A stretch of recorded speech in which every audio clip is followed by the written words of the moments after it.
बहुत बढ़िया। देखो जरा, आर्श ने कहा डेल्टा स्टार मेथड दोबारा बता दो, है ना। तो छोटा सा पॉइंट है, डेल्टा स्टार मेथड दोबारा मैं एक्सप्लेन करके फिर हम बात करेंगे कुछ न्यूमेरिकल्स की, एंड एक टॉपिक बचा हुआ है, वो टॉपिक कंप्लीट करेंगे। टॉपिक कौन सा है? Electric power. चैप्टर कौन सा है?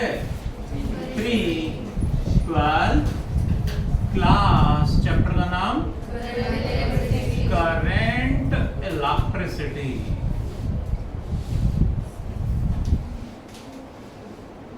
करंट इलेक्ट्रिसिटी में डेल्टा स्टार मेथड क्या है? देखो जरा, ये है डेल्टा का सिंबल, जनरली हम यूज करते हैं डेल्टा। इसमें व्हाट वी डू,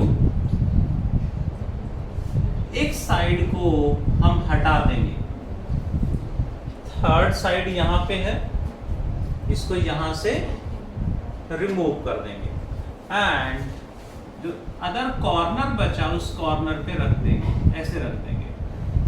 तो ये बन गया डेल्टा टू स्टार कन्वर्जन। ये है स्टार। नहीं, फील नहीं आ रही ना? अब आएगी स्टार। अब लग रहा हो ना, क्योंकि वो कुछ और फीलिंग आ गई होगी, कहीं और पहुंच गए होंगे, है ना। किसका सिंबल है? हाँ, इसका सिंबल है। थोड़ा थोड़ा नहीं, सारा ही मर्सिडीज है। देखें जरा, तो ये डेल्टा, तो वो सर्कल लगा दे तो स्टार है, सर्कल ना लगाए तो स्टार नहीं है, है ना। डिफरेंस आ गया, है ना हमारा। तो कैसे कन्वर्ट करना है डेल्टा टू स्टार? देखिए जरा, एक क्वेश्चन हम करेंगे। अनबैलेंस्ड व्हीटस्टोन ब्रिज के लिए हमें यूज करना है इसको like this, point A, point B, 5 ohm, 10 and 10 ohm. इस तरह से हमने वैल्यूज ले ली। नाउ व्हाट वी डू, इस डेल्टा को स्टार में कन्वर्ट करेंगे, यानी ये दोनों रेजिस्टेंस ऐसे ही रखेंगे, 1, 2 ऐसे ही रखेंगे, तो इनकी वैल्यू भी सेम ही रहेगी, 5 एंड 10। ये पॉइंट इज सी, ये पॉइंट इज डी। ये दोनों ऐसे ही हैं। इस डेल्टा को स्टार में कन्वर्ट कर रहे हैं, यानी ये रेजिस्टेंस यहां से हटा के यहां लगा देंगे। मींस यहां 1, 2 लाइक दिस, यहां जो रेजिस्टेंस था उसको यहां से हटा के यहां लगा देंगे। अब पॉइंट्स आर मार्क्ड, ये सी, ये बी यहां चला जाएगा, और ये डी है। This is a. बट ध्यान दें, डेल्टा टू स्टार कन्वर्ट करेंगे तो फिर ये तीनों वैल्यूज भी चेंज हो जाएंगी। कैसे चेंज होंगी? सी पॉइंट पे, एट पॉइंट सी इसका रेजिस्टेंस क्या होगा? एट सी, इस डेल्टा में सी पॉइंट पे ये दो रेजिस्टेंस कनेक्टेड है, this into this, divided by sum of the three. This यानी 5 into 10 by sum of the 3 कितना हो गया जी? 5/2। What about this? कहां है ये? At point C, D. D point पे इस डेल्टा में ये दो हैं, तो this into this by sum of the 3, यानी 5 into 5 by sum of the 3 कितना बन गया? 5/4। ये कहां है? Eight B. बी पॉइंट पे इस डेल्टा में कौन कौन है? अर्श, इस पॉइंट पे कौन कौन है? 5 और 10। ये 10 into 5 divide by sum of the 3 यानी 20, तो ये बन गया 5/2 ओम। अब ये नॉर्मल सीरीज पैरेलल का क्वेश्चन बन गया है। दोनों किस में हैं?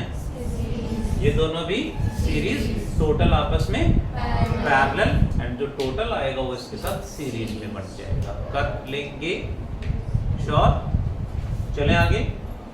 किरचॉफ्स लॉ पे बेस्ड कुछ डाउट्स, कुछ न्यूमेरिकल्स मुझे कराने हैं, उससे पहले क्वेश्चन कर लें, एक टॉपिक कर लें, sorry, that is electric power. What is electric power and heat produced in a wire given by Joule's law of heating. Joule's law of heating, what it is देखें जरा, दोनों को हम स्टडी करेंगे। Joule's law of heating states that heat produced in a wire, किसी भी wire में current flow कर रहा है तो वायर गर्म हो जाती है, यानी क्या प्रोड्यूस हो गया, हीट। कितनी, directly proportional to I square R T. Proportionality constant is 1। So 1 को लिखें ना लिखें एक ही बात है। So equal to I square R T, further return as V square by R T. Can we, सही है, देख लो। I की जगह क्या पुट कर दें, V by R, ohm's law, square करेंगे तो V square by R square, एक आर कट जाएगा, एंड आर की वैल्यू पुट कर देंगे V बाय आई, तो ये बन जाएगा वी आई टी। टी क्या है, T is what, time taken, not temperature. T यहाँ पे टाइम है, टेम्परेचर नहीं है, ये ध्यान रखना। What is its SI unit, energy कोई भी हो ऐसा यूनिट हमेशा joule. Practical unit 1 calorie equal to how many joules, 4.18, approximately 4.2 joules, approx 4.2 joule, कहीं यूज करना पड़ा तो।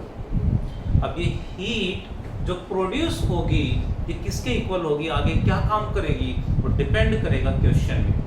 ये हीट कहीं टेम्परेचर को चेंज कर रही है, then this becomes equal to Sm delta T। हमने हीट का फॉर्मूला, स्पेसिफिक हीट का फॉर्मूला 11th में पढ़ा था।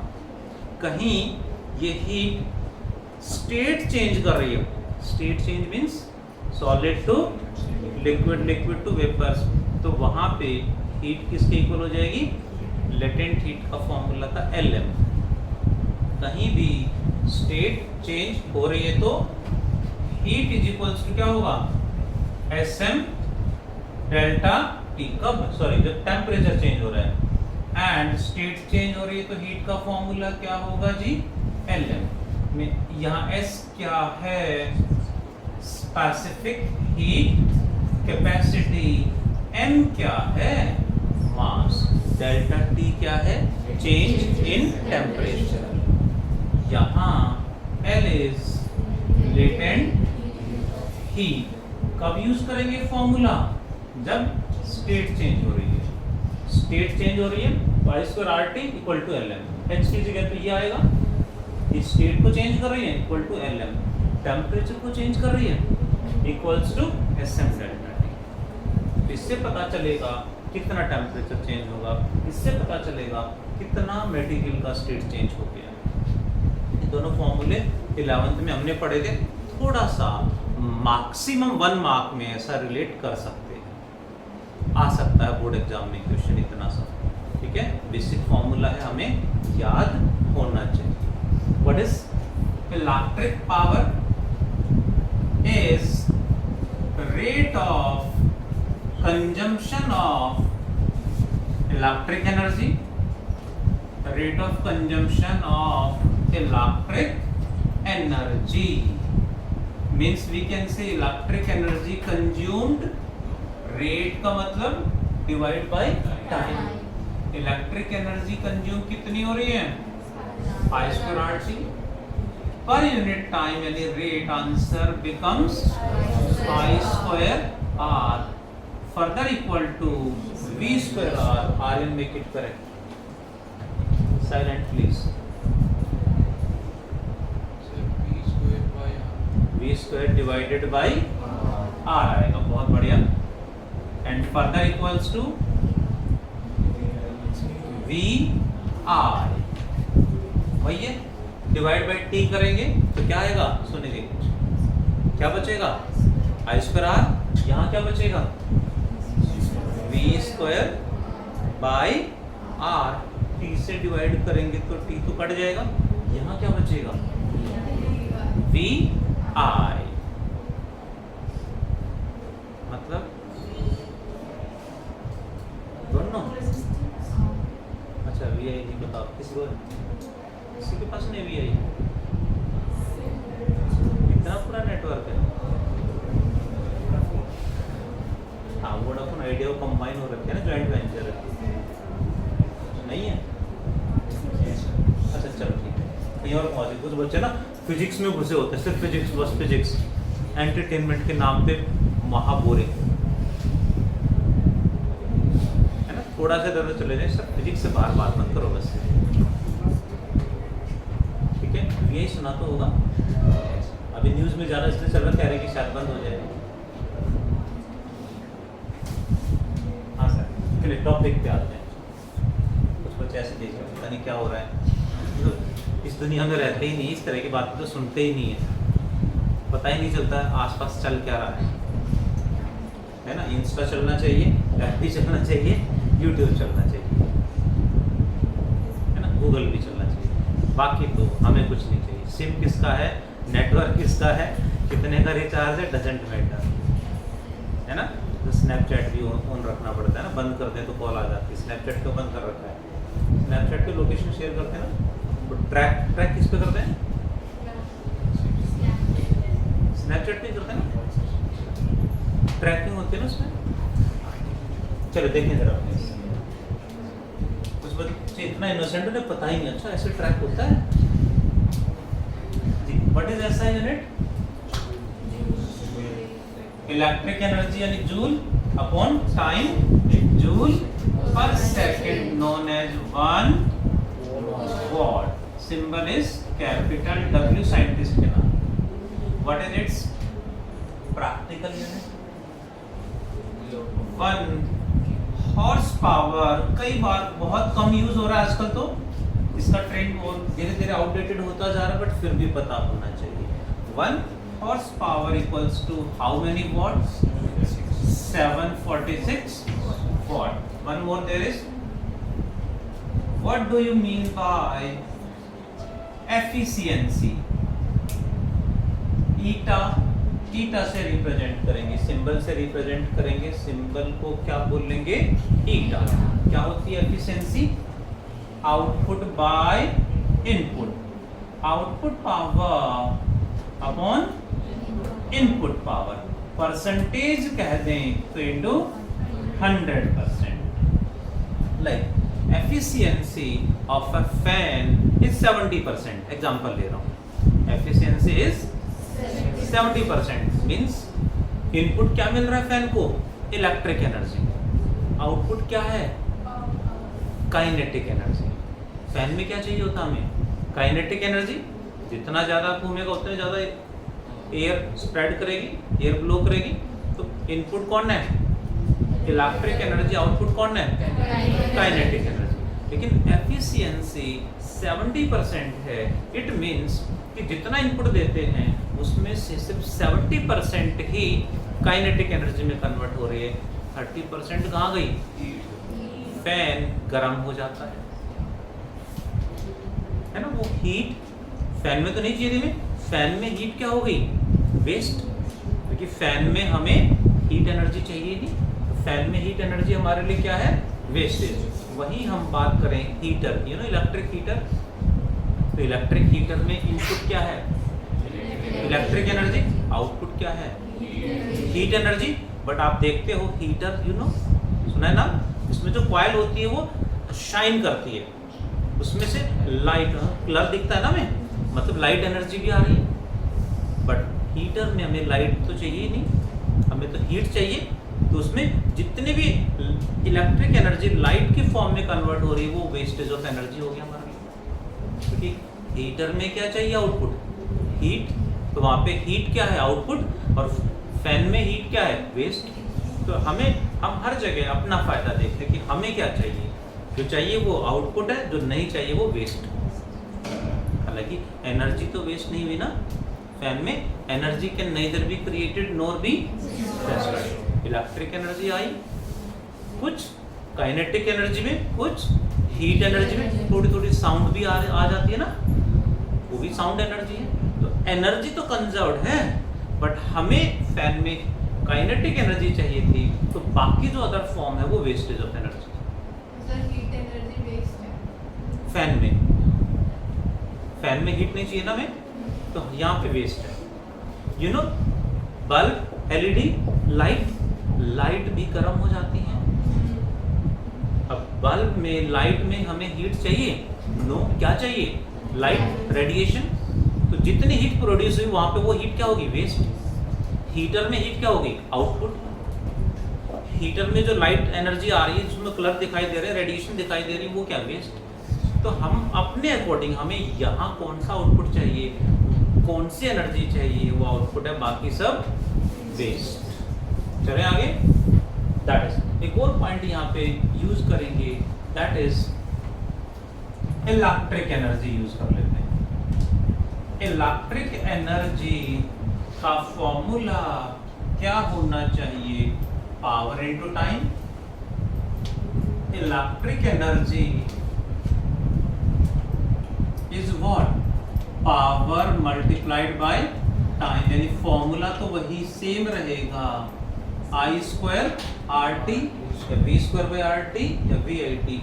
ऐसा यूनिट क्या होगी, एनर्जी है जूल, यहां से देखें तो वॉट सेकंड, पावर की यूनिट वॉट, टाइम की यूनिट सेकंड, वॉट सेकंड क्या होगा, 1 जूल, 1 जूल, क्योंकि 1 वॉट क्या था, जूल पर सेकंड, सेकंड को उधर ले गए तो जूल आ गया। This is its commercial unit, we can say practical unit जो यूज करते हैं, commercial unit is kWh, kilowatt hour, equal to how many joules, kilowatt hour कितने जूल के बराबर होगा,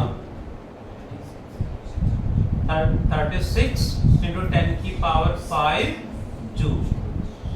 कुछ बुक्स में लिखा है या हमने याद करा था 10th में 3.6 into 10 की पावर 6, बात एक ही है। डेसिमल लगाएंगे यहाँ तो 6 आ जाएगी, दैट इज इट। इसे कहा जाता है 1 यूनिट या फिर 1 board of trade unit, BOT unit कह देते हैं, 1 board of trade unit.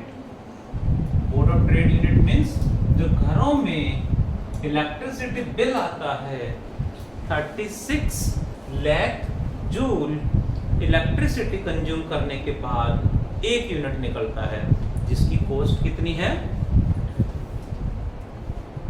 That is domestic में कम है, डोमेस्टिक में शायद 4-5 रुपए के आसपास, सॉरी फ्री है दिल्ली में तो, है ना, हाँ दिल्ली में तो अभी फ्री चल रहा है, बट वैसे भी पे करते हैं तो 4-5 रुपए के आसपास है। डोमेस्टिक शायद कम होगा, कॉमर्शियल जो है वो ज़्यादा है, लाइक 10 रुपीज़ के आसपास है। क्यों याद है, क्योंकि हमें बिल भरना पड़ता है।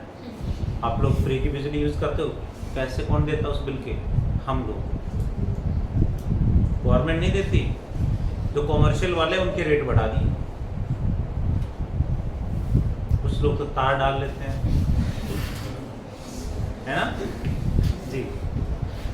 तो जो 36 लाख जूल एनर्जी कंज्यूम होने के बाद 1 यूनिट निकलता है, तो पूरे मंथ में कितने यूनिट इलेक्ट्रिसिटी कंज्यूम हुई है, that multiplied by cost of 1 unit. इससे हमारा इलेक्ट्रिसिटी बिल बनता है, ठीक है जी। बट बिल बनने नहीं देते, मशीन लगा लेते हैं। आजकल तो तार ना डाल के मशीन लगा लेते हैं, मशीन कौन को तो पता है ना क्या होती है सर मशीन? मीटर के ऊपर लगा दो, लाइट मीटर के ऊपर लगा दो, इलेक्ट्रिसिटी आती रहेगी, बिल नहीं आएगा। तो उस मीटर में रीडिंग नहीं कम हो जाए, रीडिंग नहीं आती है, यानी जितनी चाहिए उतनी रीडिंग एडजस्ट कर देते हैं, बाकी सब इलेक्ट्रिसिटी सप्लाई होती रहती है ना। चलिए, वो जो मशीन है उसकी कॉस्ट होगी ज़्यादा से ज़्यादा 100 रुपीज़ के आसपास। हाँ, लेकिन उसे मार्केट में अब पता नहीं होता सबको, तो मार्केट में उसे काफ़ी महंगा बेचते हैं। सामने वाले पे डिपेंड करता है, 2000, 5000, 10,000 तक भी बेच देते हैं। होता क्या है उससे, मीटर की रीडिंग रुक जाती है। कैसे रुकती है मीटर की रीडिंग? सर मीटर में तो एक वो होता है ना, मतलब एक डिवाइस होता है जो एक सर्कल पूरा करता है, तो उसके हिसाब से एक वोल्ट आती है, मतलब ऐसा कुछ होता है ना। हाँ, वही बता रहा हूँ मैं, ठीक है। अभी एग्जैक्ट सर्किट बनाना सिखा दूँ वो एक्चुअली सिखा तो दो, बट आप दुकान खोल के बैठ जाओगे है ना, तो काफ़ी महंगा बिकता है वो सर्किट। समझा देता हूँ प्रिंसिपल क्या है, थोड़ा समझा देता हूँ कि उसका प्रिंसिपल क्या होता है। देखिए जरा, जो इलेक्ट्रिसिटी मीटर है उसके अंदर इलेक्ट्रिक वायर आ रही है, अंदर से वायर जा रही है, उस वायर में करंट फ्लो कर रहा है। किसी भी वायर में कितना करंट फ्लो कर रहा है, वो करंट अपने आसपास मैग्नेटिक फील्ड प्रोड्यूस करता है। नेक्स्ट चैप्टर में कितना मैग्नेटिक फील्ड प्रोड्यूस करता है नेक्स्ट चैप्टर में पढ़ेंगे, चैप्टर 4 में आएगा। मीटर के अंदर वायर जा रही है, वो जितना ज्यादा करंट उतना ही फील्ड मैग्नेटिक फील्ड प्रोड्यूस करेगा। वो अपने पास में मैग्नेटिक फील्ड प्रोड्यूस करता है, उस मैग्नेटिक फील्ड से रीडिंग आती है। यदि हम बिल्कुल फ्री वाला मैकेनिज्म, यदि हम एक मैग्नेट इस तरह से रखें कि इस वायर का मैग्नेटिक फील्ड, मान लेते हैं यहाँ पे इस वायर का मैग्नेटिक फील्ड आ रहा है 0.1 टेस्ला, काफी ज्यादा वैल्यू बोलती मैंने, बहुत कम होता है वैसे, 0.1 टेस्ला मान लिया मैंने, ठीक है। तो मैग्नेट मैंने यहाँ रखी इस तरह से, इसका जो फील्ड 0.1 टेस्ला इधर है, उतना ही मैग्नेट की हेल्प से उतना ही फील्ड ऑपोजिट सेटअप कर दो, तो करंट तो फ्लो करेगा, रीडिंग नहीं आएगी, क्योंकि फील्ड की वजह से रीडिंग आ रही है, फील्ड को मैंने कैंसिल आउट करा दिया। जो मैकेनिज्म अंदर लगा हुआ है वो मैग्नेटिक फील्ड की वजह से रीडिंग दे रहा है। तो हमने मैग्नेट को इस तरह से अरेंज करा कि इसका फील्ड को हमने मैग्नेट के फील्ड से कैंसिल आउट करा दिया, रीडिंग रुक जाती है, ठीक है। बट इसमें इश्यू क्या है, पहले प्रॉपर रिसर्च करनी पड़ेगी, स्टडी करना पड़ेगा। गलती से आपने मैग्नेट को उल्टा लगा दिया तो मैग्नेटिक फील्ड डबल हो जाएगा, करंट तो उतना ही जा रहा है बट रीडिंग जितनी आनी चाहिए उससे भी डबल हो जाएगी। तो ध्यान से स्टडी करना पड़ेगा, इसी को पैसे देते हैं। हालांकि सर्किट भी आता है, उससे भी रीडिंग्स कम कर देते हैं। चलिए, वो तो अब डिस्कस नहीं करेंगे, ठीक है। Anybody can talk to me personally, we can discuss on that. जी, टॉपिक पे आता हूँ। तो ये है 1 यूनिट जो घरों में इलेक्ट्रिसिटी बिल जिससे बनता है। Next is devices in series. We take the example of bulb. मैं बल्ब का एग्जाम्पल लेके चलूंगा, ठीक है। What we have taken, हमने 2 बल्ब्स को इस तरह से यहाँ 1, 2 बल्ब्स को सीरीज में लगा दिया, लाइक दिस। इस पे प्रिंटेड पावर इज P1, इस पे printed power is P2। What is the total power of the combination in series? अब ये बल्ब जरूरी नहीं, एक बल्ब है, एक फैन है, एक हीटर है, एक रेफ्रिजरेटर, एक टीवी, कोई भी डिवाइस हो सकते हैं। नाम सिर्फ मैंने बल्ब का रखा है एग्जांपल लेने के लिए। What is the power of combination? 2 resistance series में लगा दे तो कितना आएगा? R1 प्लस R2, पक्का। 2 बल्ब, कोई भी 2 डिवाइस को सीरीज में लगा दे तो what is power of combination? P1 plus P2 आएगा या 1/P1 plus 1/P2? P1 plus P2 आएगा। देख ले जरा, are you listening? Not listening? Yes listening? जी, देखें जरा। बेसिकली जितने भी डिवाइस मैन्युफैक्चर होते हैं घरों में जो यूज होते हैं डोमेस्टिक सर्किट्स में, उनका प्रिंटेड वोल्टेज सेम रहता है। क्योंकि घरों में इलेक्ट्रिसिटी सप्लाई कितने पे होती है? 220 वोल्ट पे होती है इंडिया में। तो every device is designed at to work at 220 volt. Fan 220 volt पे काम कर रहा है, ये एलईडी 220 वोल्ट पे सप्लाई कर रहे हैं। आगे कुछ चेंज करना पड़ रहा है वो अलग चीज, अंदर मैकेनिज्म है। बाहर से कितने पे सप्लाई कर रहे हैं? 220 वोल्ट पे। तो वोल्टेज जो प्रिंटेड होगा वो सबका सेम रहता है, चेंज नहीं होता। क्लियर है? तो इसका रेजिस्टेंस क्या मान लें? इसका रेजिस्टेंस मान लेते हैं R1 और इसका resistance, what is total resistance? R1 plus resistance का formula power equal to V square by R। यही फॉर्मूला क्यों लगाया? क्योंकि वोल्टेज दोनों का प्रिंटेड वोल्टेज सबका सेम रहता है। सीरीज में लगाओ या पैरेलल में प्रिंटेड वोल्टेज चेंज नहीं होगा, करंट अलग हो सकता है। तो R कितना हो जाएगा? V square by P। पक्का? What is R1? V printed का square by P1 plus R2, V printed का square by P2 and total में क्या आएगा? V प्रिंटेड का square by total power in series. क्योंकि कॉम्बिनेशन में अप्लाई करेंगे तो भी प्रिंटेड वोल्टेज तो मस्ट बी सेम। कुछ कट रहा है? Vp स्क्वायर गेट कैंसल्ड, क्या आया? 1 by total power in series equals to 1 by P1 plus 1 by P। एक क्वेश्चन और यहां से बनता है, ये है फॉर एग्जांपल, एक क्वेश्चन और ले लेता हूं इसमें मैं।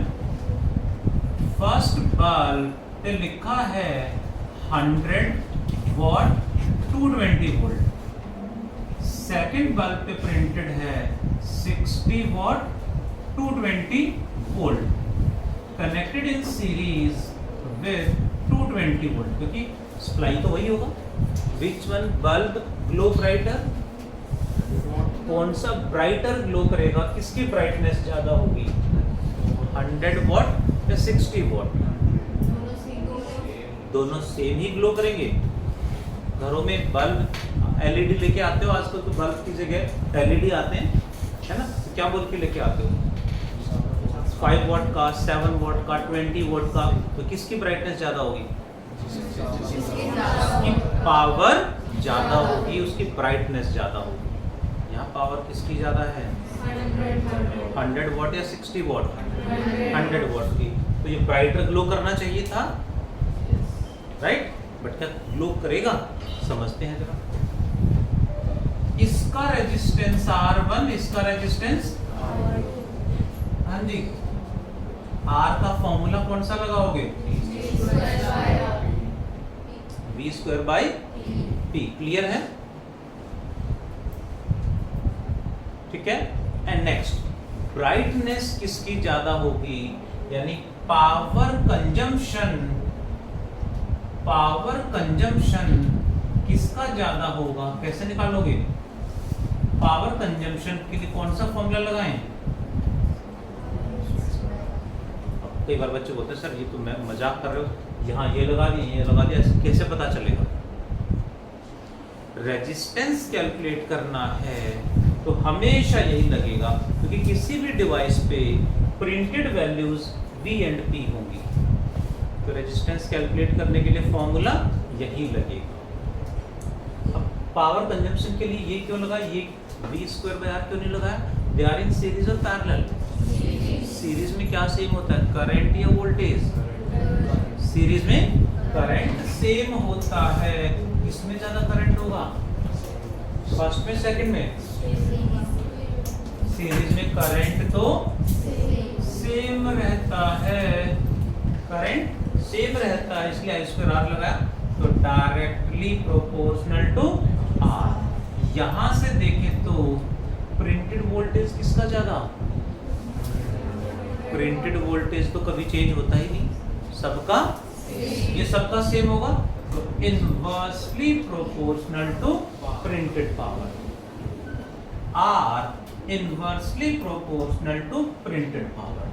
जिसकी प्रिंटेड पावर ज्यादा होगी उसका रेजिस्टेंस कम होगा, उसकी ब्राइट पावर कंजम्पशन भी कम होगी यानी उसकी ब्राइटनेस कम होगी। जिसका पावर प्रिंटेड पावर कम है उसका रेजिस्टेंस ज्यादा, पावर कंजम्पशन भी ज्यादा। Means 60 watt bulb glows brighter.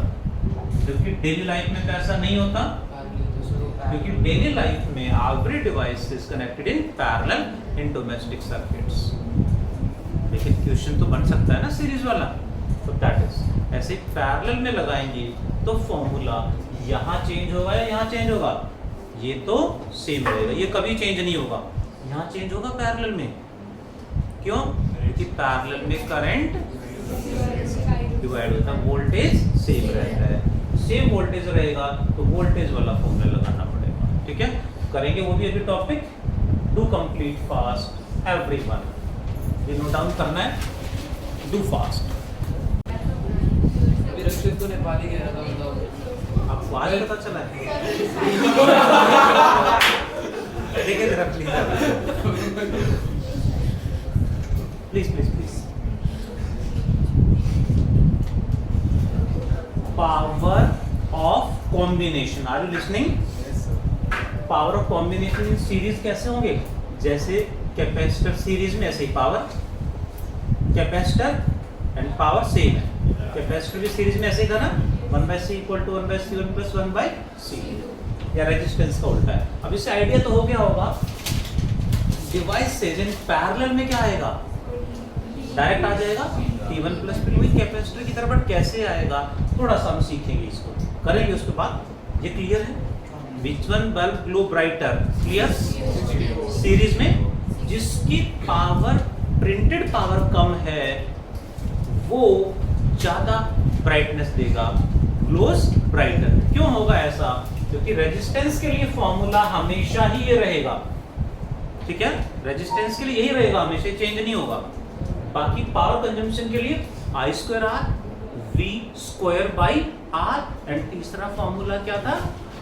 VI, ये था ना, I²R V²/R VI। डिपेंड्स कि कॉम्बिनेशन कैसा है, सीरीज या पैरेलल, उसके अकॉर्डिंग यहाँ फॉर्मूला लगेगा। Next is power, we can say devices in, bulb का एग्जांपल ले लेते हैं, बल्ब्स इन सीरीज और पैरेलल, बल्ब्स इन पैरेलल। देखें जरा, bulbs in parallel,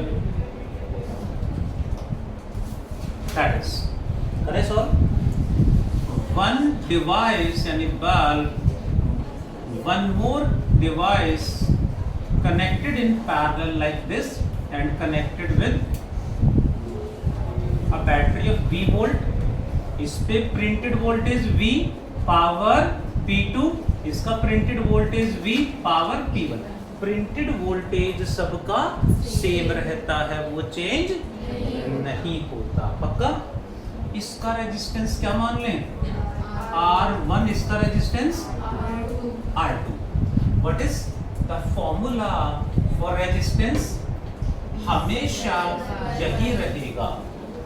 resistance calculate करना है तो यही फॉर्मूला लगेगा।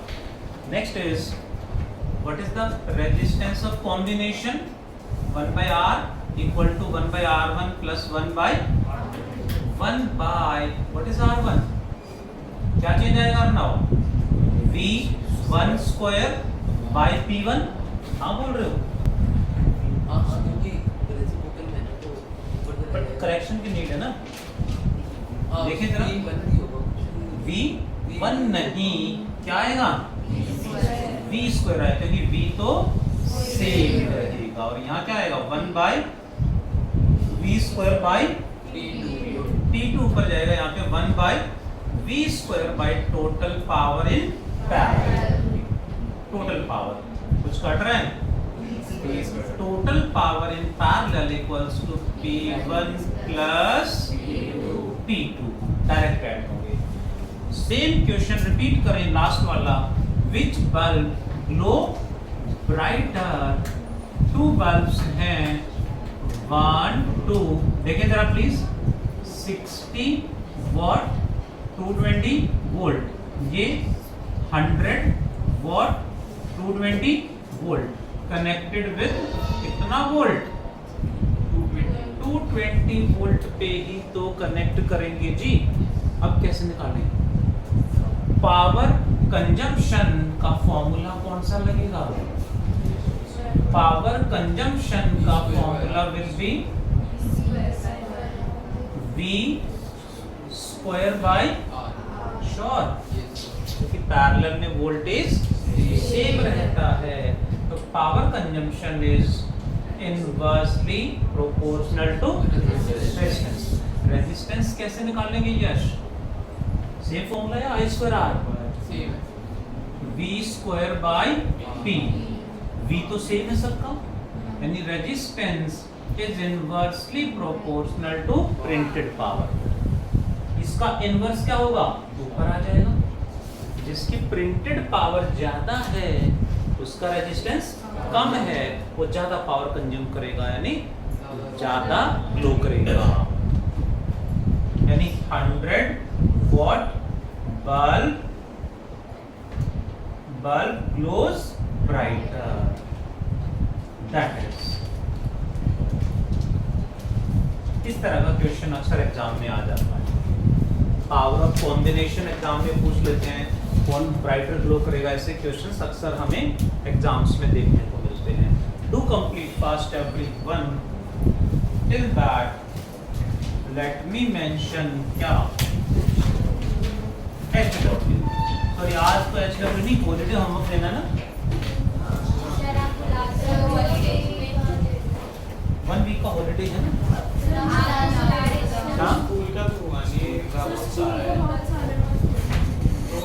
देखो 1 वीक ऑफ है, उसमें हो सकता है मैं बुला लूं, बट 1 वीक ऑफ है तो उसमें टीचर्स तो जा रहे हैं, टॉपिक है राफ्टिंग और रिवर बोट प्रॉब्लम्स, उसका प्रैक्टिकल करने ऋषिकेश जा रहे हैं टीचर्स।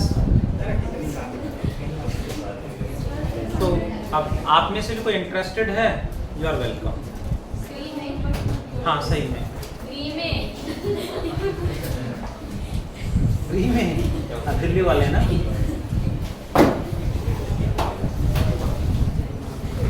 दिल्ली वाले क्या सभी को फ्री तो उसके लिए चाहते हैं।